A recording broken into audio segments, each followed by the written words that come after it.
Sai baba. Sai baba. Me a cikin wannan lera mun ana kalin doke-doken na halin bera. Baba. Baba. Wallahi farfesu ne a ciki. Allah. Na dan biyo ta bayan nan ne na dan jiƙe shi haka. Shine na dan fada gidan da juye a leda na. Yubi mumu. Haka mata in fito da shi. Amma bari tunda ka ce sata ba kyau kuma na riga na fahimci abin. Amma yanzu abin da za a yi zan biyar musu baban. To no You get it?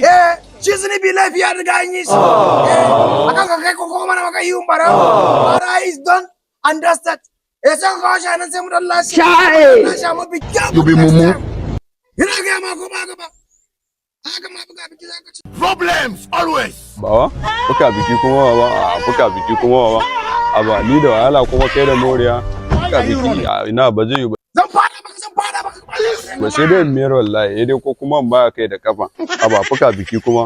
Kawai ni wannan za a miyar da shi ma kawai. Business ka biki ma ka san halin barawo ɗaya. Ah?